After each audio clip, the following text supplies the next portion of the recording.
She said, didn't you have a case going on in Amsterdam? I said, yes, the Denaerde case. She said, well, why don't we go down and meet him? So we said, oh, why not? We grabbed our baggage, got off the train, went around the end of the platform and got on the other train. And just as we're getting on the other train, through the windows we could see the train we left pulling out. And we just got seated in the train that we had just got onto, and it pulled out. And that was in Brussels in the middle of the night. And we got to Amsterdam about 10:30 at night or something like that. And we got up early the next morning, and we went down to the trolley station and caught a trolley to Den Haag, where Mr. Denaerde lived, and got off the trolley, and we're going to walk to his house, which is only about 3 or 4 city blocks, not very far. But as we got off the trolley at Mariahove, the station that we get off at, went down 2 flights of stairs. There's American troops all around the place, and American military vehicles. And an American sergeant stopped us and says, where are you going? He said, well, we want to visit a friend over here who lives in this residential district. He says, what are you doing? We said, oh, just visiting. We said, what are you guys doing here?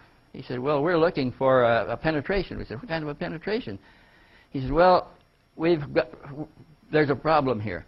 He said, there's a signal coming in every afternoon about 4 o'clock that we haven't been able to locate. We've got detector equipment here. We're trying to catch it and find out where it's coming from, because the signal is in a highly sensitive area where atomic warheads are stored in this vicinity. And we said, oh, we don't know anything about that.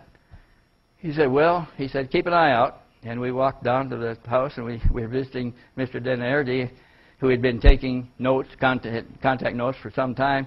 And as we're sitting there talking to him, we asked him how he got the contact notes, how they came in. He said, I was thinking they're going to be like Mr. Myers. And he leaned back in his chair and he said, well, I usually leave the office about 3 o'clock in the afternoon. I get home, make me a cup of tea, sit down in my chair, his chair. He was a millionaire, auto parts manufacturer. And he had an arm that pulled up and swung around in the front and made a little desk in his lounge chair.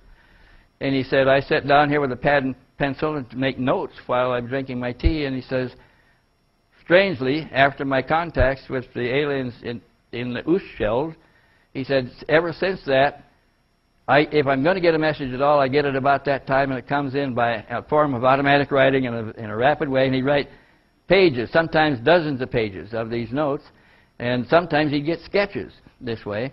And he said, it starts about 4 o'clock, runs about an hour and 15 minutes. Now we're thinking what the American sergeant told us. He says it starts about 4 o'clock, runs about an hour, and we can't pin it down. It comes in from straight down. So, and he said, we asked him, well, how do you receive it?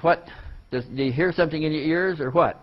He said, well, when I was aboard the craft, I sat under what looked like a screen cone overhead, and he said, I heard sounds and pictures were projected on the screen. He says, now they're projected in the back of my eyes. He said, I see the images in front of me, but there's no screen. But he'd been taking these notes for a long time, and it was from those that we wrote the book, Contact from Yarga, Planet Yarga. Anyway, all of this was going on